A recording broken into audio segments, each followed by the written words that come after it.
welcome to Gamecock Pod Live.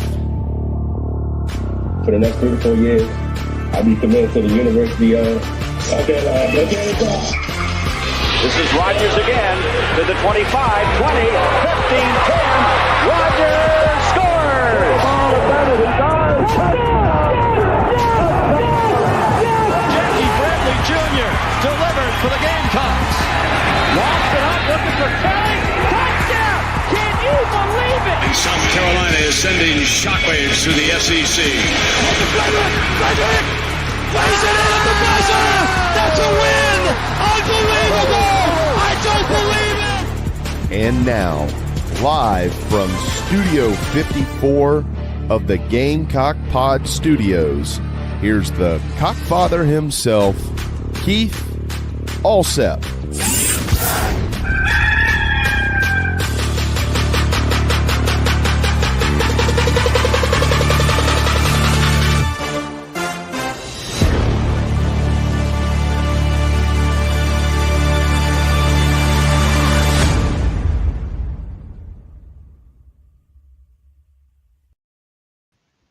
All right, everybody, welcome into Gamecock Pod Live for August the 13th, episode number 1825, season 10. Craig, it is go time, top of the morning to you. This is our 158th YouTube show. I can't believe it, and it is going to be a great show.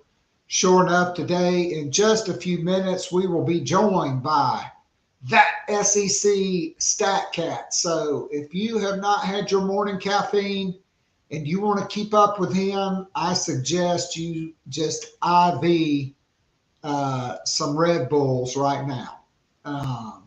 Can't wait to catch up with Clark Brooks.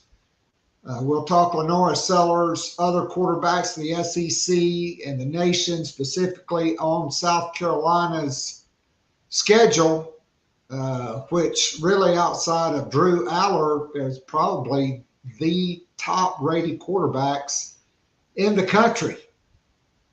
We'll also dive into some of Clark's predictions, his thoughts on South Carolina and the SEC in general. And then in the second half of the show, we'll be joined by a good friend of the program, really great friend, one of my favorite people.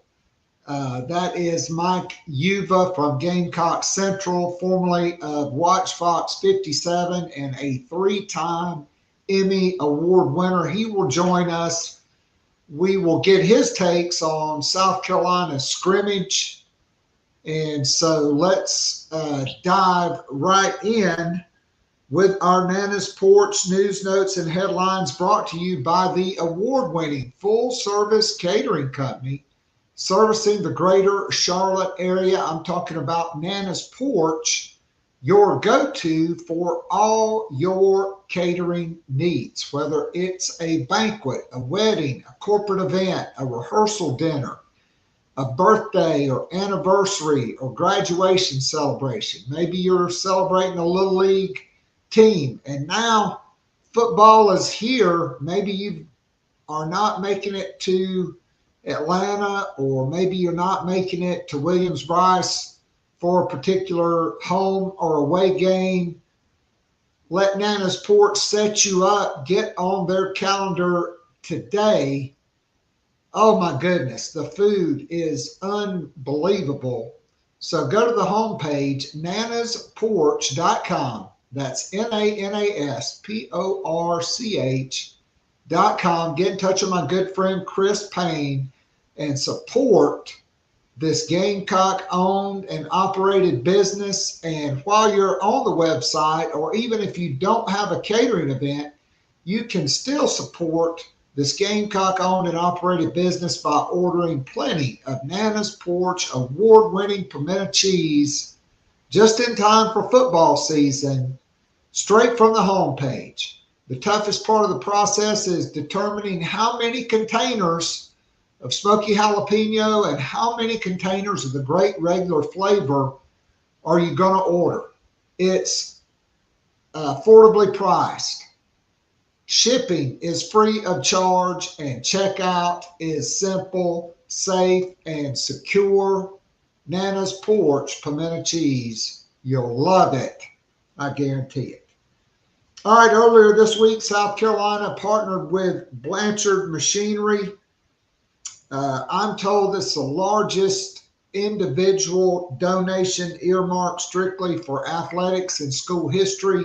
It's also historic because this will be the first business logo to ever be on the field at Williams-Brice Stadium. It's a 5-year commitment. Reading just a little bit from the announcement, the Blanchard logos will be featured on the 25-yard lines. Blanchard is led by Gamecock alumni Boyd and Rozier Blanchard. And so we certainly appreciate them, former South Carolina graduates, giving back to the university.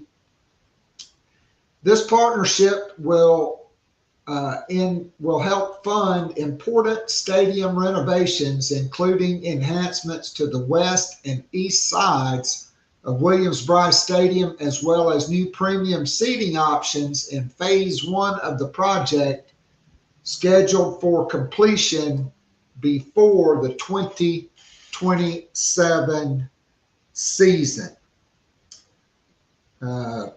Historic, no doubt about it. I can't wait to see what they're going to do with the palmetto tree logos. I think they'll probably bookend in the end zones by the Carolina. I think it'll look great. I can't wait to see it. All right, South Carolina ranked 13th in both the AP and the USA Today coaches poll. That's the highest preseason ranking for South Carolina since 2014. Okay. Very important, I think, particularly today in the age of the college football playoff. If South Carolina can get off to a hot start early, run the table, beat Virginia Tech, beat South Carolina State, beat Vanderbilt, win on the road at Missouri, and come back home and beat Kentucky and start 5-0, they're probably going to be in the top 6, 7, or 8 in the country before you hit October in that run of Oklahoma, Alabama, LSU. It's a gauntlet in October. Oh, and by the way, Ole Miss, did I mention LSU as well? And then Ole Miss on November 1st. All right, we'll have more a little bit later, but we are joined by my guy, that formerly known as that SEC Stat Cat. Clark, can we still call you that? Or now it's a national Stat Cat for On3, Clark Brooks. Welcome back in, brother. It's great to catch up with you and see you. Nice to connect, Heath. It's always a pleasure. Yeah, boss has told me you should probably rebrand and have a little bit more of a national focus, but believe me, my heart is always still going to be with the SEC beyond the other conferences. All right, so let's go ahead and dive right in. Let's talk about LaNorris Sellers. I know in Austin, Texas, they're calling it Arch Madness. Arch Manning stepping into the starting role at Texas. Certainly you got Garrett Nussmeier at LSU, who I thought would have been preseason first team all SEC quarterback. He threw for 4,000 yards last season, and he won the Best Actress Award, an Oscar for his performance against South Carolina. And there's LaNorris Sellers, but nobody in the national media, hardly at all, is talking about LaNorris Sellers. They're talking about Drew Aller from Penn State, Arch Manning, and Garrett Nussmeier, and then everybody else. But I want your thoughts on LaNorris Sellers, because as a redshirt freshman and first-time starter, 196 for 299, 18 touchdowns, 7 interceptions, 2,534 yards. But Clark, let's go to the advanced statistics. The last 8 games, including the bowl game, a loss to Illinois, South Carolina finished the regular season 6-1 in the last 7.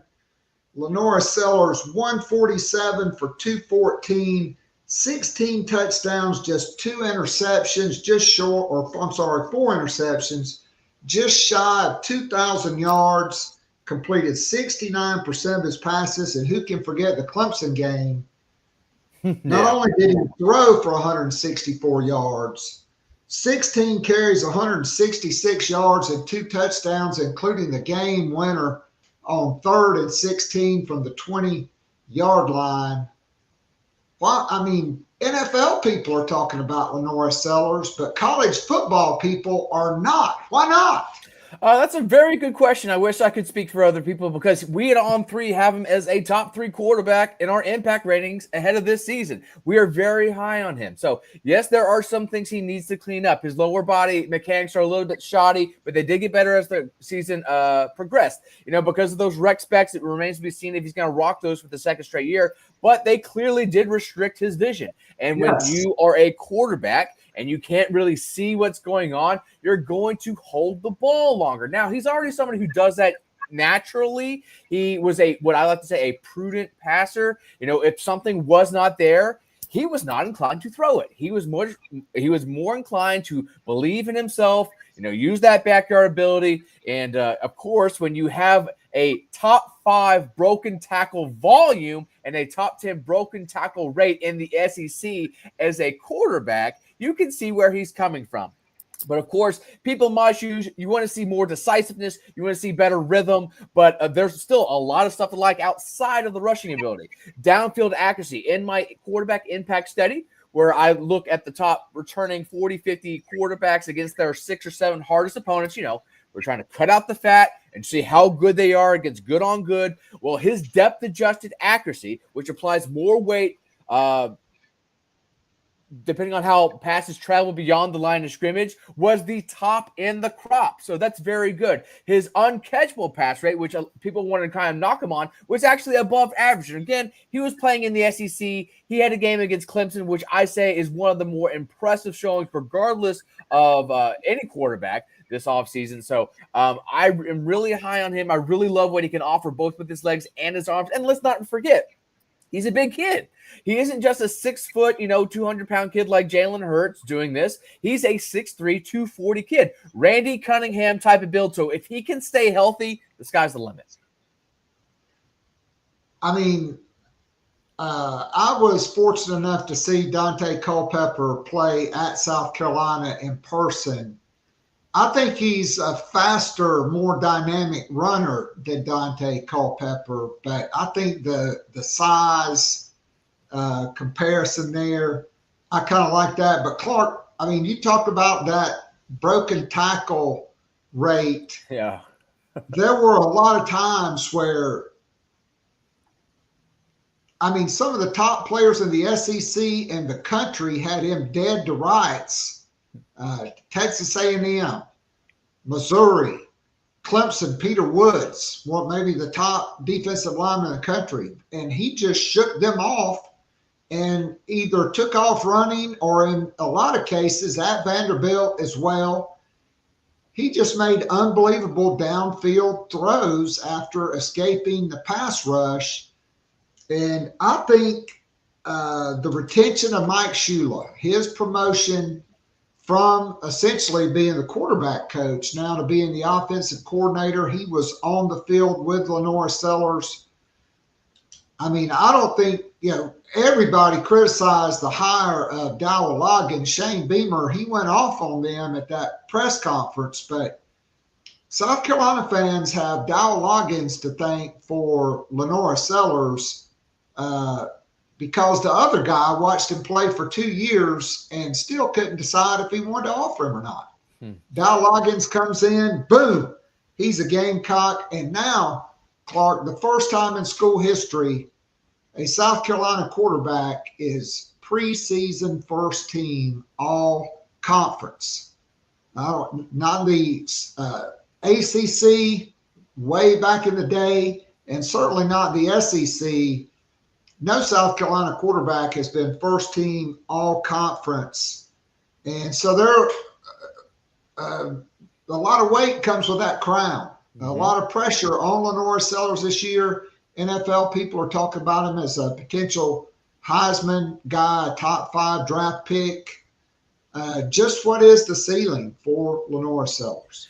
I mean, the ceiling is the limit. Like I mentioned, all these toolsy types of things, these backyard extension plays, these are things that the NFL values more than ever. So I was actually in the middle this week of looking at explosive runs, and they're actually downtrending across the SEC, particularly running backs, where their lowest explosive run rate I've had on record.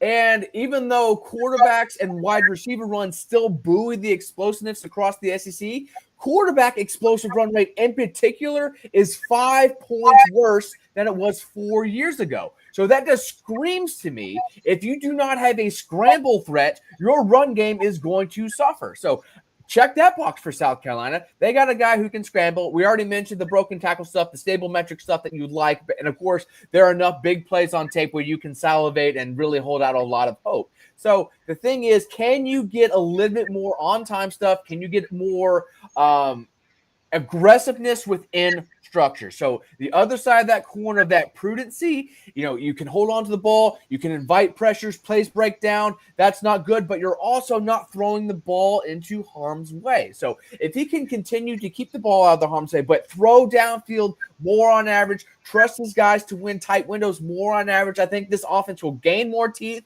It will gain more potency. Because at the end of the day, last year, this was an offense that was above average, gaining explosive plays within the SEC. But of course, what was the major drawback? Has been the major drawback with this scheme? Moving backwards too much. Over the last 4 years, this offense has posted a double-digit negative play rate. It's really hard to consistently move downfield if you're moving backwards 1 out of 10 plays on average. And if it wasn't for Oklahoma this past season, South Carolina, once again, would have been the worst SEC offense in that regard. So this is something that remains a major area of opportunity, and it all starts up front, either curbing pressure or creating more cushion for the running backs to prevent these tackles for a loss. But I still love his all-encompassing ability to provide volume as a scrambler, a sack eraser, and as a true pocket passer. He's just got to get his vision on speed. That's really the one thing he's got to clean up. He sees the guy, he can throw the guy. He doesn't see the guy, you hold on to the ball, and that's when the bad stuff happens. Because this is a fairly good example to articulate this, Keith. So South Carolina's 3 most featured pass concepts last year were mesh, sail, and all-verts. Across the season, they repped them about 99 times combined. Of those 99 snaps, 34 resulted in a sack or scramble. Basically a third of those major plays. So that just tells you how much things break down on average, and they just need more consistency within structure.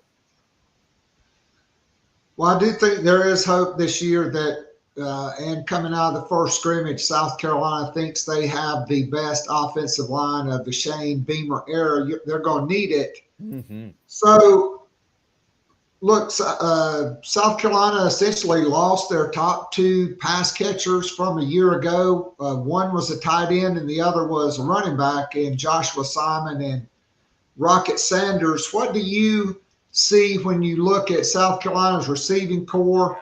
I will say a lot of it is 5 4-star freshman wide receivers, 4 of whom enrolled and went through not only spring practice, but bowl practices, winter workouts. I think at least 3 of those guys are going to play. But you got to replace Joshua Simon. Michael Smith appears to be the heir apparent, a freak athlete, 6'6", 248 pounds, runs, plays like a wide receiver. Then you got Nick Harbor, who gave up track to focus on football. Mazio Bennett, who was the leading catcher as far as wide receivers are concerned. He was a true freshman last year. And then they return a couple of other guys. What are your thoughts on the weapons around LaNorris Sellers? They're just okay, but they're good enough to get South Carolina to the playoffs. Of course, Nick Harbor is one of these freak athletes. I'm glad you mentioned that he is focusing on football as a track because we know his straight line speed was one of the best in the country for people his size. But you need to get that guy running some more diverse route trees. Have him running stuff over the middle, slants, double cut type of stuff. Keep the defense guessing because if they know he's just going to run a deep fade, well, they're just going to sag off and negate that all the time. But yeah, it's just the other guys. Like I mentioned, like whether it's their ability to separate, LaNorris Sellers' ability to see them getting open, there just was a lacking of trust there. And I just think it's because that group is not overly talented. And another element, Jordan Dingle coming from Kentucky, he's a versatile tight end who can absolutely help well round that scheme to where it is there's going to be a good corporation of run and pass elements. Of course, he's a fairly experienced SEC type of tight end coming from a scheme that likes to pound the rock. So I like what he offers in that regard. I don't think he's necessarily going to be a major pass catching threat like you mentioned, but yeah, I do think that the weapons are at least okay. But yeah, I'm not going to lie and say they're one of the best in the conference, one of the top 5 of the conference. It's just not. As much as I did like Jared Brown leveling up last year on the portal, he kind of underwhelmed for me last year. Now, can he take a step second year in the scheme? That's the thing. That's usually when you see these major leaps from starters, their second year of action. And a lot of those dudes who were thrust in as underclassmen last year will be expected to take that leap. So even if it's marginal, it can be a major difference. Because let's just say LaNorris Sellers has a little bit of a regression himself. Let's say he still has some shoddy lower body mechanics every once in a while. Let's say he's still a little slow to get rid of the ball. That still results in a very high sack rate. Well, those are drive killers. So if he is unable to erase one of those major plays against Clemson or Kentucky and get a long pass completion downfield, well, those are game-altering plays. So if that does not manifest and maintain itself, these guys just have to step up and make more plays, particularly on do-or-die spots like third down, which, South Carolina wasn't necessarily the most sound last year. So I think that they are fine. But, yeah, I still have a lot of concerns on who's going to be the guy. Is Nick Harbor going to play up to his potential? And is there going to be a second heat to do damage if the defense is overly concerned on negating Harbor? So, yeah, I have a lot of concerns there, but still – looking at Sellers' ability to produce, he's going to be the engine of that offense for better or the worse. So that's my take on that. All right, so let's talk about some other guys in the SEC and on South Carolina's schedule. Let's start with the last game of the season. So Clemson basically will play 2 games this year. They'll play LSU, the first game of the season, at home, Garrett Nussmeier versus Cade Klubnik. I'm already geared up for angry Brian Kelly in the press conference if LSU loses another opener. But your thoughts on Cade Klubnik at Clemson, who, look, I saw this kid play at Westlake High School. I even officiated a couple of his games. High character guy, was not ready immediately, but is really grown. And I think he's grown because Clemson is back to having those big time wide receivers that they had when they had Deshaun Watson and Fabio Trevor Lawrence at quarterback. I think 36 touchdowns last year, but he just has a knack when the game is on the line for making bizarre throws that result in turnovers, or he takes a lost yardage play when you just can't take one. Your thoughts? Well, from my perspective, yes, he did show a lot of improvement year over year. But for, like I already mentioned, my quarterback impact study. So I'm not just looking at SEC guys. I'm looking at everyone across the country. For the second straight impact study, Keith, he had a negative explosive pass rate, interceptable pass rate ratio. overall and in dropback situations. When looking at throws beyond 10 yards downfield, his accuracy, perfectly placed, optimally placed percentage was below the impact average. Eesh.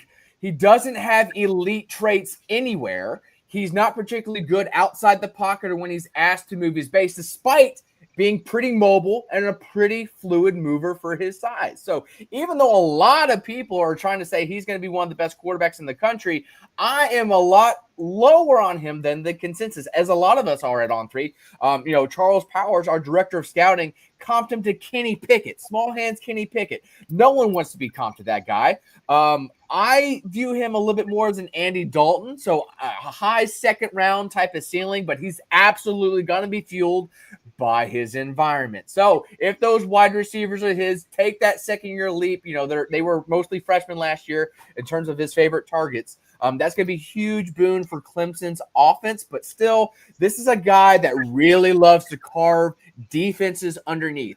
And one way that I like to articulate this, obviously, when you're not throwing downfield, what are you going to be focusing on short? Well, in my line of work, I like to chart every single SEC offense, as you know, tell what concepts they're running. Like I just mentioned with LaNorris, Sellers, and South Carolina, their three most favorite things. Well, there are concepts I call the 5 S's of conservative football: spot, slants, screens, spacing, and what's my other one?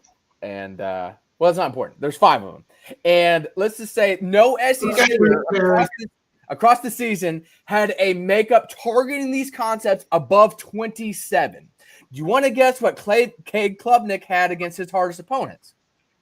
34%. Over a third of his past concepts against his hardest opponents were these rinky-dinky middle school concepts that don't require a whole lot of arm talent and are pre-snap processing types of plays. Now, I believe 90% of quarterbacks could function in that offense if that's all you're required of doing. So when you tie that in that he's only an average athlete, you tie that in he's only an average downfield thrower, it really does lower my outlook on him. Again, not to say that he doesn't do some intangible things well, some cerebral approaches, some well. And, of course, that second half against Texas was up there with LaNorris and Sellers' performance against Clemson as being one of the most impressive showings in any half of football. So there are some things you can gravitate towards, but still, for me, across a whole bunch of sample sizes and snaps and attempts in all these different categories, I'm just a lot more hesitant to crown Cade Klubnik as a game changer,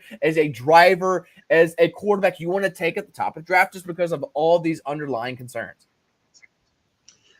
All right, so how about the other half of that, Garrett Nussmeier? Yeah. Because I do think there's a lot to like about him. He's a coach's son, very accurate, can make all the throws, surrounded by elite weapons. Your thoughts on Garrett Nussmeier? So, yeah, the whole conversation this offseason, he's going to try and develop more mobility. The LSU staffs claimed that they clocked him running over 21 miles per hour in their sprint session, which would basically equate to running in the 4.5 40s. And if that happens, yeah, he's probably going to be a first-round lock. But what has happened the last few weeks?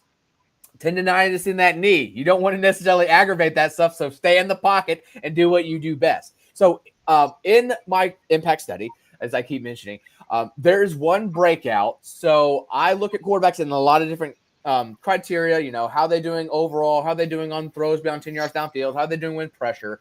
One of them is what I like to call a floor breakout. So this is trying to basically capture the plurality or the largest chunk of a quarterback's passes. So this looks strictly at passes inside the pocket when you're not pressured and you're not using play action and you're targeting a screen or an RPO.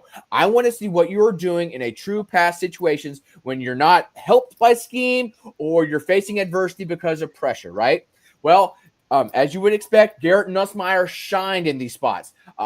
Beat the impact average in ball placement, decision-making, interceptable pass rate, uncatchable pass rate. So these are things that you would really like to see. And again, when you know that he is a pocket passer and you look at his drop back sack to pressure ratio, so that just measures on average how many pressures actually result in a sack. Obviously, if you're a quarterback in an offense, you want that puppy low. Well, he, according to Pro Football Focus, had a clip in the single digits and was one of the 10 best in college football. So I love that ability. And, of course, people at the next level, you kind of mentioned this with Cade Klubnik and the clutch gene. Well, looking at third down, Garrett Nussmeier was the SEC's best at converting last year, especially on third and long situations. So, yes, that's a volatile spot. There's a lot of variables that don't necessarily guarantee that carryover year over year. But when you're looking at the nuts, you can't spell. I mean, that's basically what his name translates to, is the nut mayor. He's got a big pair, and he definitely uses them in those clutch situations with his big arm and other appendages of his. So yeah, I think the first round consideration is definitely merited. Even though he plays a lot bigger than his size, he's only like 6'2", 200, 210 pounds. You know, basically the exact same size as Klubnik. But yeah, just a different operation. Definitely more confident in his arm. He's a rotational thrower, and one of the things I love about him is his feet. He is always balanced. He's never usually off wonky, and if he is, that rotational release ensures that he doesn't have to have a set base to fire darts downfield, and he's very good at doing so. All right, so I want to know, are you buying the Arch Madness? Because this guy's the same class as LaNorris Sellers. Okay, Texas had Quinn Ewers last year, and I'm going with the head ball coach, Steve Spurrier. Ewers just wasn't that good. I mean, he decided, I'm leaving early. He was the 7th round pick. The only clutch play he made was against a Big 12 team where defense is optional. I mean, that 4th down throw against Arizona State, I'll give him that. But he never really made one in an SEC game. I mean, I don't know. To me, he wasn't that good. They played Arch Manning. Well, they didn't hardly play Arch Manning. When they did, they wouldn't let him throw. Now, all of a sudden, this guy is the Heisman favorite. I mean, if his name was Arch Godwin, I'm not so sure. I think people are putting the Manning name on it. What do you see from the 90 career passes from Arch Manning? Are you buying into the Arch Madness hype that he will lead Texas to the national championship? Well, I'm buying into the Arch Madness hype, but I don't necessarily mean that should guarantee Texas is absolutely going to win the national championship. So yeah, I'm a believer in Arch Manning. Like his uncles, he's 6'4". He's got that ideal height. Unlike his uncles and like his grandpa, this sucker can move. He can provide value with his legs. He can be both a scramble threat and a designed rushing threat. So even though Texas is a very, let's just say, misdirection-laden scheme, Ewers, despite being kind of mobile outside the pocket, he was not really looking to run the ball in any facet last year. So this could Arch Manning could provide a little bit of an extra element to Texas's offense. And like I mentioned earlier, if you can get scramble production, it really does help your rushing potency and your overall aspects of a modern offense. Even though, yeah, it's a broken play, you don't want to bank on those. They happen, and you're going to have an answer for them. So the other side of it is his throwing ability. Yeah, he didn't really play against a whole lot of challenging defenses. It's a very truncated sample, under 100, but he layers throws. He can drive downfield. He throws from a set base. He can move off his read. He can read concepts. Everything you want to see in a young passer, he checked boxes. He cannot control on who he played and who he faced. I think personally, Ewers got the nod because coaches love continuity. They love that cerebral approach. They know that I can trust my guy to make the right read. Now, I will say one thing about Quinn Ewers. I think it was a mistake for him to lose that weight 2 years ago. He was already a guy who was injury prone. What happened after he lost weight? He had 2 key injuries in the middle of the season, back-to-back years. And then he resulted in playing much more skittish against pressure. That hurt his accuracy. And, of course, he was almost undrafted as a result. Even if you want to say he has, quote-unquote, good arm talent, he was overly a finesse-driven thrower. So layering, very timing-based. So not really jumping off the screen in that regard. So when you're looking at Manning, I really do believe he can add a little bit more of an element of verticality, be more dangerous, be more explosive, and just be a a much more threatening quarterback than what Quinn Ewers was. So not to continue to dump on Quinn Ewers, but I mentioned, I had concerns with Kay Klubnik with 2 years in my quarterback impact study. Well, there were red flags with Quinn Ewers as well this time last year in those floor situations when you're not supposed to say, oh, I was pressured, so it affected my accuracy, or I had play action, so my guy was wide open using guys as, you're looking at him in structure, in true drop back situations without those elements. All 4 of his ball placement metrics, so that's adjusted completion percentage, interceptable pass rate, accuracy percentage, and uncatchable pass rate, were all in the red for 2 years in a row. So that just tells me, oh my gosh, there are some underlying concerns with his mechanics. There's some underlying concerns with his accuracy.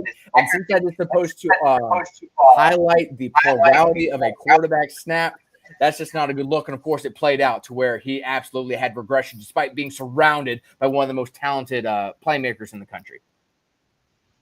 So I think Arch Manning can step in and be a big plus from that. I mean, even if with that very short, truncated sample, I just think that he has the potential to be one of the best quarterbacks in the country. And if he returns, he's probably going to be a top pick because that seems to be the narrative from the Manning camps. Hey, there's no guarantee, and he's probably not going to declare this season. So they're going to treat it like this is just going to be year 1 for him and think of last year is just like, yeah, that's a wash. Don't think of anything of it. And this is going to be the first true year.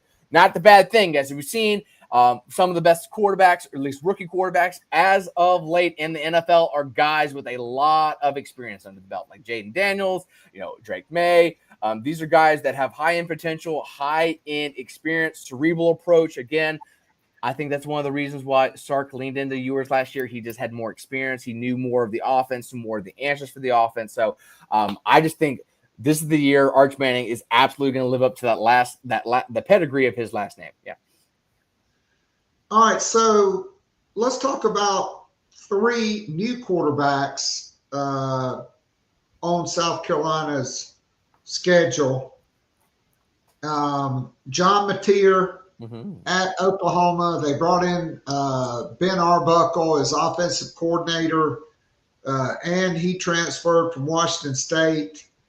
Ty Simpson at Alabama, and then whoever is going to be the quarterback at Missouri, because I think that, to me, is one of the most pivotal games on South Carolina's schedule.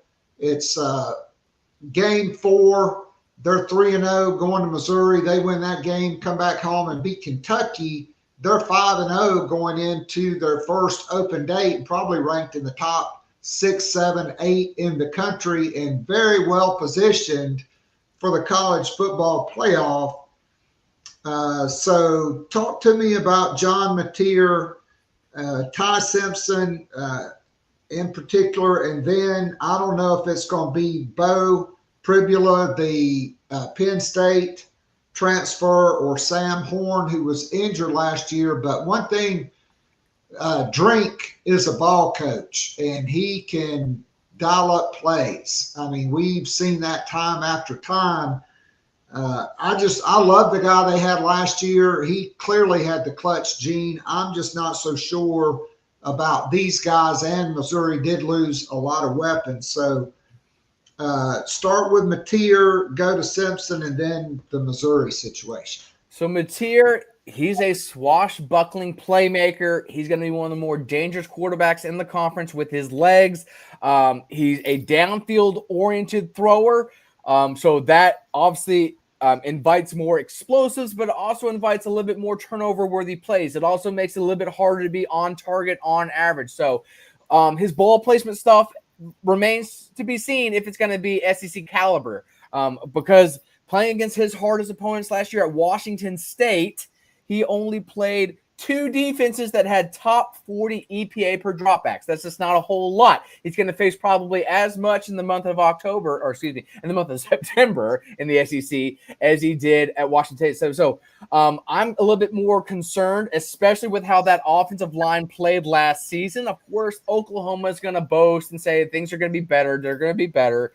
Sure, I'm wait and see there, because when you're looking at him under pressure, yes, He can scramble to space, but he was not a standout sack erasure whatsoever. He had one of the highest drop back pressure to sack ratios in my impact study. And again, this was against a slate that was not particularly hard. So if teams can get after him, I think they have a great chance. But if they're going to do drop 8 and allow this guy to pick them apart and take advantage of underneath available real estate, well, they're going to keep Oklahoma in a lot of ball games, and maybe Oklahoma can beat expectations. They are a dark horse for a lot of teams, or for a lot of people, I should say, because that team has a great foundation on the defensive side of the ball. And if they have this potent playmaker on the other side of the ball, that can really help, buoy their down-to-down results and really give them some margin of error, because that's how you do so in today's football game. You get explosive gains. That has the highest correlation to victory than basically anything you want to look at. Not winning the middle 8, not rushing more for your opponent, not winning the turnover battle. It's winning the explosive play battle. So he absolutely, with his legs and his arms, is well suited to help Oklahoma do so. Now, looking at Ty Simpson, it's a little bit of a different story. It looks like he got that job because the staff trusts him to not make mistakes. Just go out there and be an offensive executive, execute the scheme, keep the ball out of harm's way, and just dink and dunk and keep us moving forward slowly but surely. So that's not a sexy approach. Of course, Jalen Milroe certainly wasn't that type of passer. He was a volatile, big play type of big play hunter last year. So if they can make him kind of a pseudo Michael Penix, because a lot of people want to say Michael Penix threw the ball downfield a whole lot at Washington. No, that was just a result of volume. Being a pass-happy offense, he got more opportunities to throw downfield, but on a per-throw basis, his rate was actually below average. So I think that's going to be more the approach here from Alabama this year. Target short, give Ty Simpson very easy, manageable opportunities, and not necessarily lean into the aggression in that regard. So I still have some concerns with that style approach, but hey, a lot of coaches want their quarterback just to be, go for the surefire thing, take the profit, and avoid, the mistake type of stuff. So Missouri, of course, they're one of the biggest question marks in the SEC at the quarterback position. I'm not as high as Bo Pribula. I think he's a little bit more of a game manager type of mold, but he is mobile. And one of the things that really has helped Missouri's scheme the last 3 or 4 seasons has been their ability to incorporate quarterback draw RPOs. Of course, the main emphasis of that scheme is that outside zone attack. You want to attack the perimeter. But like I mentioned, I don't think Eli Drinkwitz would still be the coach had this scheme not found success with quarterback draws in the middle of the seasons 3 years ago with Brady Cook. So I think Pribula, I'm not so confident in his downfield offerings at this time, but that's the thing. Brady Cook wasn't an amazing downfield thrower last year either. There's a reason why Luther Burden went from being one of the top receivers in the crop to being a second-round pick, because his downfield offerings were soured and his pace didn't jump off the screen like he did because he just had a lacking of those big gainers. So I think Pribula can at least try and get that mobility, maintain that, and if he can be at least an average downfield thrower beyond 10 yards downfield, Missouri can be in the discussion for 10-win territory, but there's just a whole lot of unknowns. Like you mentioned, they did lose a lot of weapons, Theo Weiss and Luther Burden. And even with the addition of Kevin Coleman from Mississippi State, who in my mind is one of the more incendiary pass catchers when taking short targets and making them big gainers, there's still a whole lot of uncertainty with how the whole thing's going to mesh, because they're going to be very reliant on transfers, and the sample size for Blueprint finding a viable, useful plug-and-play offense has been very wonky and inconsistent. It's been on a per-case basis. So while Missouri is high, while Ahmad Hardy is a guy that's absolutely going to be one of the most voluminous rushers within the SEC, I'm not certain how all the elements come together and if that's going to mean Missouri has a threatening offense that can, make the difference and get them to where they want to be. Because, if they're going to be facing quarterbacks that are better than them, like if they have to play a Sellers, or if they have to, play a DJ Lagway, or, people like that, that's just, not going to cut out for them in the long term with how the roster is presently constructed. They have to get a lot of wins in the margins. And again, a way to do that is just to get gains with the quarterback outside of structure and, taking advantage of what's there. So even though he absolutely could beat my expectations, I'm coming into this season a little bit more tempered with him and Missouri's offense for that reason.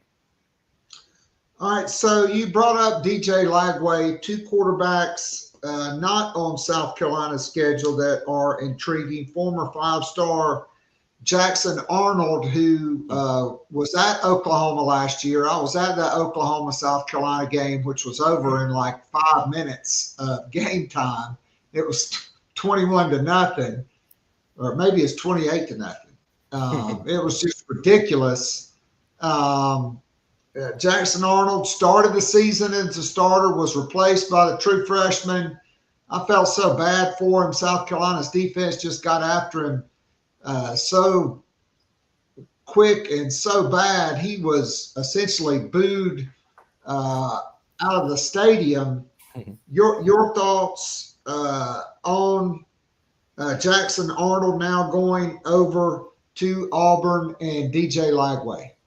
So, yeah, Arnold has some of the traits that Sellers does in terms of prudence. If he doesn't like what he sees, he will not get rid of that ball. He will hold on to it, invite pressures, plays break down, and he will, not necessarily have the best result on a down-to-down basis. So, super high sack rate, super high uncatchable pass rate, lowest average depth of target in the SEC last year. That's just not the bang for buck you want. Now, obviously, I mentioned Oklahoma's offensive line hardly did him any favors last year, but he himself did invite some of these pressures. He himself did invite some of these sacks. He's got to get a lot better rhythm, timing, anticipation, getting the ball out, and not holding on to it for so long. The second part of it, like I mentioned, like a lot of injuries on Oklahoma last year. So if you're playing third stringers, fourth stringers, fifth stringers, they're obviously not going to be as good as your starters. They're not going to be as able to separate and create cushion for themselves. So, yeah, there's a lot more hesitancy to let go of the ball. That should not be his problem at Auburn with Cam Coleman and Eric Singleton Jr., arguably the top two receiver tandem in the country. So the thing is, how are they going to be able to maximize them? I know they're going to use a lot of RPOs. I know they're going to basically not run a whole lot of true drop back patterns. They're going to do a lot of rudimentary one-on-one, single high beating type of things like slants, fades, curls outside the numbers to where you can see he's not the best. He's not the most statuesque type of passer to do damage from in the pocket. He needs to have auxiliary vision where he can see things outside of the numbers. That's usually where they like to work a lot of their passes. So I think execute the scheme, not necessarily be a driver of that offense, but think and dunk, execute the offense, being a game manager type of passer. Auburn can be a very dangerous type of scheme. It's just, I'm a lot more wait and see because of he was hesitant last year. He was overly dissatisfied. He's disappointing as a downfield passer. And of course, like I mentioned, that's one of the best ways to provide margin for yourself, getting those explosive games. Even though if he has those two awesome wide receivers, I'm not so certain that he is exactly what that scheme needs to be the best version of himself, even if he is the best, obviously, option for this season. And then DJ Lagway. So we know he's off tossing the past, few months. That's not what you want to see 3 weeks from the season. I don't know if they're going to have their timing down the first few weeks of the season. We're talking about him and his pass catchers, but he's going to be one of the more aggressive throwers when healthy within the SEC. He led the conference in average depth of target as a true freshman. Over a third of his yards came on deep balls last year, so that is definitely going to be a major part of their scheme. Of course, Billy Napier is an offense that likes to feature a lot of at-snap motions, a lot of play actions. He likes to push the ball downfield, and even though that kind of goes against the notion, because let's not forget, Graham Mertz before DJ Lagway was a check-down Charlie. Over 10% of his passes targeted a check down. It had an average depth of target but he targeted behind the line of scrimmage a lot because of those checkdowns. He was, not necessarily looking to press downfield a whole lot. And as we saw, it kind of had that offense in a mode where it was stagnant. It was not the best version of itself. So, knowing how Lagway is aggressive, he is not looking to check down necessarily. He is trying to hunt for those big plays. I think it will provide Florida enough juice, assuming he stays healthy, to do what is needed and provide Billy Napier some job security. So I really do love DJ Lagway's upside. Of course, they brought in some speed at the wide receiver position and Sturdivant, and bringing back Wilson, and hopefully Dallas Wilson, a true freshman of theirs, gets healthy. They have a young, very versatile type of receiving room where I think they absolutely can do damage if everyone stays healthy. Easier said than done, because it seems like every day I look up and someone either on offense or defense is banged up. And obviously when you're playing one of the hardest schedules in the country like Florida, you cannot afford to have that type of stuff. You need to have people healthy, get on the same page, and prepare for that gauntlet slate that they have. Clark, great stuff. My man Craig wants to know where he can get that cap. I think, because we don't do the production ourselves. I'm blanking on who does. I wish I could get it for you. If this wasn't live, I could get it for you. But maybe it's on here. Oh yeah, this is Outsider. This is an Outsider brand stuff. So they do some outdoorsy like leisure wear type of things. So like this hoodie, this hat, you can find it, I believe, at outsider.com. Clark Brooks, the national stat guy. Can't thank you enough. High energy, great stuff as always. Clark, thanks again. We'll look forward to catching up with you down the road. No problem, Keith. Always. And it's always funny to me that I had no problem answering any of those football questions. But once the conversation turned to sartorial stuff, I was at loss for words. So yeah, I'm always down to talk some football. I'm always down to talk games and stats. So it's always a pleasure, Keith. Thank you so much for having me. Absolutely. All right, we go from the stat cat to my guy, Mike Uva. Does that guy bring the heat or what? He is over caffeinated. I think he was IVing Red Bulls through both arms. Mike, we don't have your volume.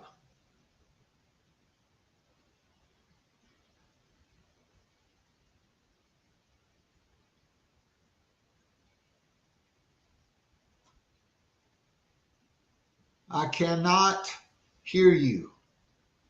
Two. There we go. I don't know. Mike Maybe Clark stole all the words from me. Holy. Apparently, all leads together. I've never met the guy before, but goodness, he said he was lost for words talking about something. Buddy, you were not lost for words on anything. Holy, just ran a marathon afterwards. Man, he brought the energy. He definitely does. And so Shane Beamer and the Gamecocks appear to be bringing the energy. 13th in both the major preseason polls, the highest preseason ranking for South Carolina in over a decade. Coming out of the first scrimmage, Mike, I know you had a great piece on Gamecock Central. You may be in Rhode Island and covering the Patriots, but you still got your Gamecock sources. Let's start with the big keys for me. And Patrick DeMarco, who played a long time at South Carolina, last week in an interview with Jamie Bradford, he said he went out to practice and he said South Carolina looks like an NFL team on both lines of scrimmage. Certainly they have a lot of big guys. They've added a lot of size at defensive tackle, replacing some 285, 290 pound guys with guys that are 315, 310. Just your big takeaways from what you're hearing at South Carolina. Let's start with the offense and the offensive line. is Tree Babalade going to be the starting right tackle opposite Josiah Thompson this season? Yeah, I mean, honestly, it sounds like it's heading that way. I'm going to take this AirPod out because I got the.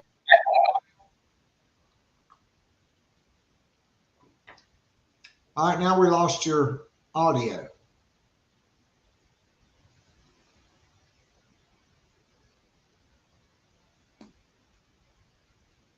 Let's mute.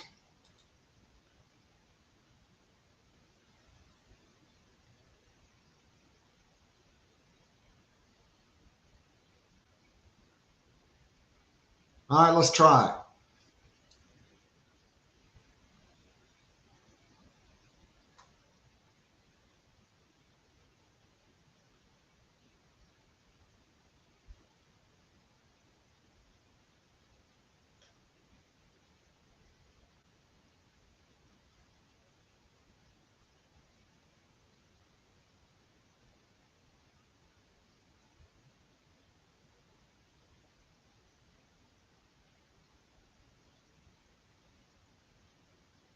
Mike, do you think you can stand the earbud?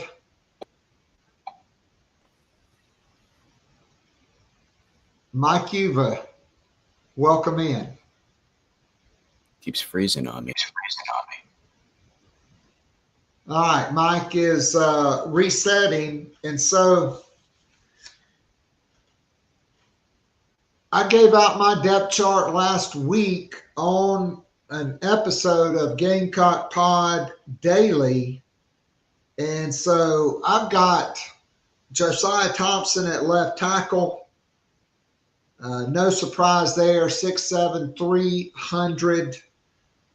I think if it's a long-term situation, Tree Babalade could go from right tackle as a starter, filling in at left tackle, and then Kason Henry moves in at left guard.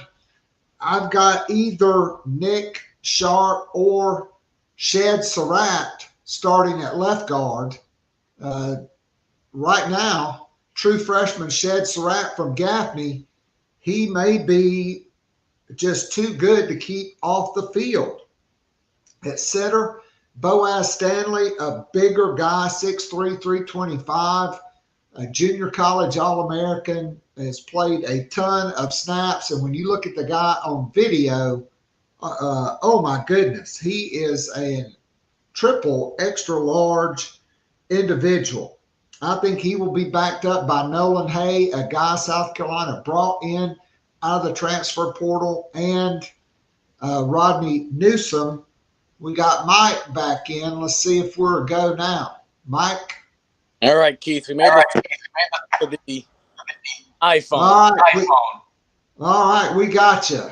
All right, so talk to us about South Carolina's offensive line. A lot of the behind-the-scenes word coming out of the scrimmage was South Carolina's offensive line is ahead of where they've been previously in the Shane Beamer era. Certainly there's a lot of talent, and maybe the biggest shocker of all, South Carolina may start a true freshman at left guard in Shed Surratt from Gaffney. I do like Nick Sharp, but sources are saying this guy just may be too good to keep off the field, even as a true freshman. So athletic. When they brought him in, they considered using him at defensive tackle, but instead he's been working at guard, as we just lost Mike's video. There we go. All right, Mike, the floor is yours. Fire away.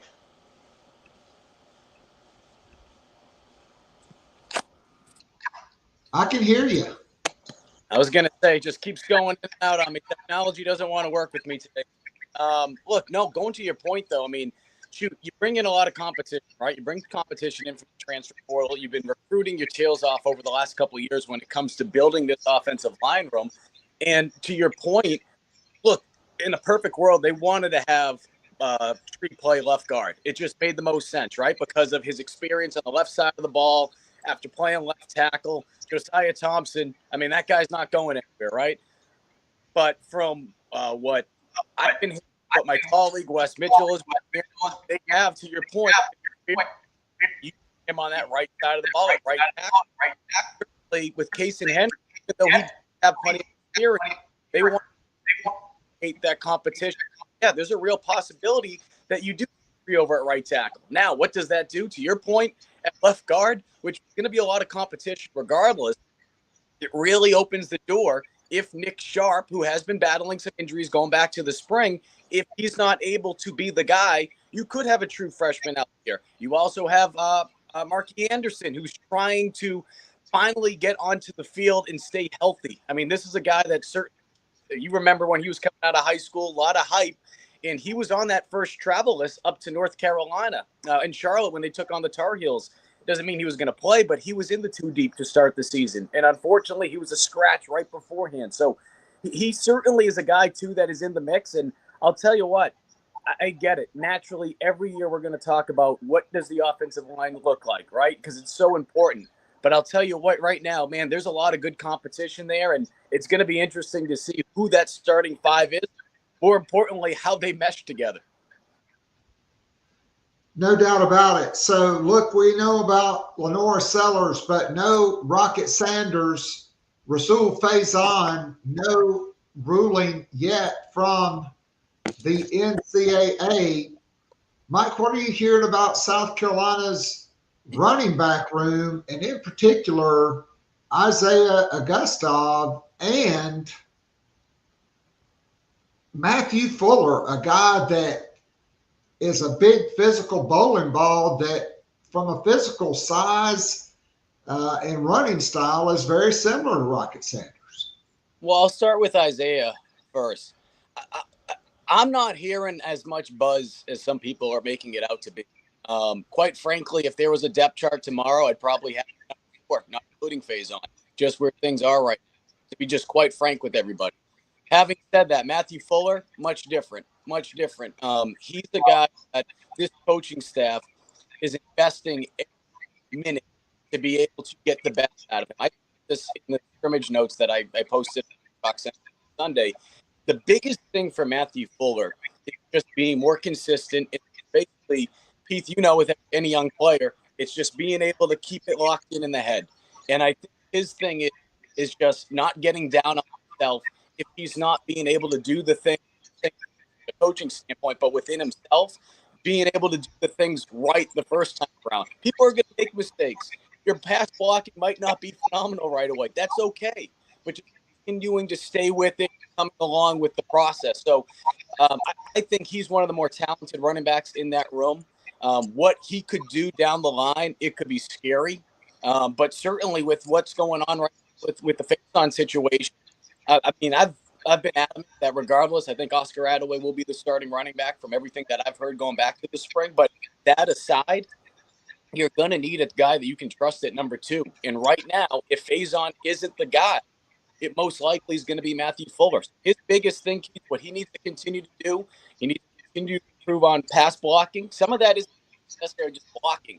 It's understanding from a mental standpoint, because you go from high school to the SEC. I mean, think of Mario Anderson. He struggled with that when he made the jump from Division II. And this is a guy that has college experience, because you're not just worried about one guy that can get through. As we all know, in the SEC, there's multiple players that you have to worry about. In high school, you might only have a game plan. All right, this defensive end, you really have to pay attention to the right side. Well, in the SEC, as we saw with South Carolina last year, right, you have defensive tackles that can put pressure on you consistently, and you have to game plan around. So I think that's some of it, Keith. And if you get the pass blocking down, man, he's going to be really, really special for many years to come. All right, so there's a lot of buzz at the wide receiver position. Obviously, you return 4 guys. Maceo Bennett, the most productive, but Nick Harbor, I mean, what they've done with his body, him giving up track, going through winter workouts, going through spring practice, all summer long, just focusing on football. Is this the year Nick Harbor takes the step? Maceo Bennett, I'm expecting a much improved player from him. I'm really intrigued about Vandrevis Jacobs, who I think has a very high ceiling, and Jared Brown, if he can stay healthy. That gives you a nice base, but then you got these really shiny new toys in these freshman wide receivers. Brian Rowe, Malik Clark, Donovan Murph, who just makes one-handed catches every time the guy's on film. What are you hearing about the weapons at wide receiver? Shane Beamer said yesterday that they had the most playmakers at wide receiver, running back, tight end that they have had since he has been the head coach at South Carolina. No, I think it's the thing about it, Keith, is this. There's so much talent there, but there's a lot of unproven talent. Even a guy like Nick Harbor, who has done some good things, especially down the stretch of last season, he's not necessarily in a spot, I feel like, maybe from a national standpoint, where some people are like, man, this guy should be going out there having 70-something catches. I don't think that necessarily needs to happen. I don't think that necessarily, not in this offense with what you have at quarterback. So I say that to say, and I'm trying to find the exact quote from a old college teammate of mine who played with both the Panthers and the Giants, and we did an interview in the offseason. He played for Mike Uva, and here's the quote right here. A lot of people, when they want to talk about the comparison with Sellers to Cam Newton, what they lose sight of is heading into that season, that 2015 season, as my teammate recalled for me, that was the Super Bowl year for them. They lost Calvin Benjamin earlier in the year. So at that point, Benjamin in his career, he was the top wide receiver. And what did Shula do? He was still able to find a way to put away the talent that they had, even though they didn't have top wide. So I bring that up, Keith, because I think if Shula can find a way to just use, starts with having guys crisp routes, and we know that these guys can jump through the roof. Even freshman Clark, right? Brian Rowe, these guys can jump through the roof. I think they can still be able to, without having that room, right? Not having a Leggett or a guy 75 something reception. So I think this is going to be a by committee. I know that's kind of funny to hear about running back, but I think there's so much talent in there that, you know what, if you're able to get some routes and stuff, but at some point teams respect and up if able to connect on those. And Harbor is one coverage. Well, when the quarterback can throw the ball, we know the wide receiver can run deep. I think there's going to be a lot of here, Keith, but I think it's going to be one of those things that 1 week, 2 week, 3, it could look completely different towards the end because so much development, but talent in that room. No doubt about it. All right, so let's switch to defense. South Carolina, of course, lost a lot on defense. A lot of guys have been in the program a long time. Then you also lost Kyle Kennard and Demetrius Knight off that defense, losing Nick Emanwari, and then all the talent up front. You lost Bam Martin Scott, Debo Williams. South Carolina went out in the transfer portal. I think they've added some impact guys in Brandon Cisse, Sean Murphy, and Justin Okoronkwo at linebacker. Of course, you got Fred J.R. Johnson, who played a lot as a freshman. But Gabriel, Brownlow, Dindy, Troy Pikes coming in at defensive tackle. Nick Barrett is back. And another true freshman, Christian Ingram, is a guy Travian Robertson is talking a lot about. You hear whispers kind of comparing this guy to Javon Kinlaw. I don't know that that's fair. Plus, Kinlaw did spend 2 years at junior college. But at 6'6", 310, Gabriel Brownlow Dindy at 6'3", 315, and Nick Barrett 6'3", 322. Those guys are going to give you some bigger bodies in the middle. hopefully to help eat up some double teams so Dylan Stewart, Brian Thomas Jr., and JT Gear and those guys can, and my guy George Wilson, who was committed to South Carolina in the same class with TJ Sanders and Nick Barrett. He had quite a showing himself. What do you think about South Carolina's front six on defense? Yeah, I mean, we know that with what Dylan Stewart's able to do, it's going to be bouncing around right, left, going to right. Sure that guy that they're going to most of the time. Where maybe they don't reflect what they're doing, but the impact.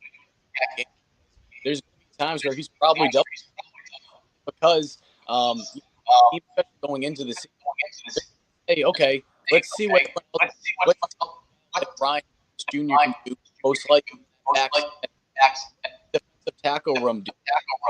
Talked about how much tackle room. This is a number I over. They have to place over 50 from alone. Think about that. 15 snaps. I think what you have more than anything, depth. There's only been two since what is the Shane Beam 520 snaps. Did it in 2020. Ellis did it in 21. Typically looking at it, just under 40. So you need depth. All right, Mark Goodwine. All right, these guys have two really good, but you really need that depth. What did you see a couple of years ago? Linebacker, you out there that are playing stone right? We saw how tired he was. Debo Williams, God bless him. He had a snap 2 years ago. So to have depth at position, tackle's one of them. No doubt about it. So South Carolina does have to replace Nick Eamon-Worry in the secondary, O'Donnell Fortune, but like I said, you bring in Brandon Cisse, Bakari Swain, Judge Collier looks like he is ready to be CB1 for Torian Gray, who is the best developmental coach in the country in the secondary. You return Jalen Kilgore at nickel. I'm still intrigued to see if Bakari Swain, Cisse, and Judge Collier are just too good to keep off the field. Yep. Does Kilgore move back to that Nick Eamon-Worry safety position? I'm really intrigued with that. You return DQ Smith, Peyton Williams, who every time he's called upon, when they call his number, he shows up and produces. Maybe he's just too good to keep off the field. David Busey, Kelvin Hunter, Jalewis Solomon at nickel, even Jaquel Hallman. He may play a big role on special teams. A guy that was a high school running back. He's running back kicks. We'll get to special teams in a minute, but certainly, Mike, on paper, the experience, the talent of this secondary is clearly that is the top position group on the defense. It is, and it's crazy to think that, right? Nick Eamon-Worry, you're fortunate, and what those two guys. But I think will be what Bakari Swain does. But I report he is really good camp. Things in the scrimmage, missing spring ball. I mean, shoot, if you have guys, Wayne, say, and Jalen Kilgore, beat them all three. So what it comes down to, you feel like your defense, when you have Bakari's corner, or feel more comfortable putting that same and then playing on the field. But to me, it's going to be impossible to whether that's at nickel or whether that's at nickel. The big piece, the whole equation is with Bakari Swain. Right? The worst number 3 corner. That would give you obviously you're looking for at least 3 quarterbacks, right? And I think regardless, and this goes back to, but I certainly believe in it more. And I think they're going to use similar to what they did with Cam. They're not going to lean on them. So many because you do have a back on it. We know that there was after guys. They needed someone to be able to play. Nyckoles, they were like Nyckoles and Cam Smith, but it was to outside to go outside. Would we bring him in at situation? Shoot, you have that you really plug it. Again, I think the key puzzle. What does that look like? Do you want on the field over there? I know if full true one, and that could be something. Mike, no doubt about it. Hey, I know you got to jump to get to a meeting. Thanks so much for being with us, and I definitely want to catch back up with you to get your complete thoughts, because it was a little choppy there. We missed some stuff, but always great catching up with you. Your friendship throughout the years and being on the show will always mean more to me than you probably realize. All the best to you, and we'll look forward to catching up with you down the road, my friend. I appreciate that, Keith. We'll be making soon, so back on one that now talk about it on your show. All right. That is Mike Uva, formerly of Watch Fox 57, where he won 3 sports Emmys, and Gamecock Central. All right, that's going to be a wrap for me. Man, Clark Brooks from On3 Sports, formerly that SEC Stat Cat, he really brought the heat. And Mike Uva, great stuff as always. We'll be back next week, same bat time, same bat channel. Until then, Keith Alsep saying, God bless, go Gamecocks, and have a great rest of the week, everybody.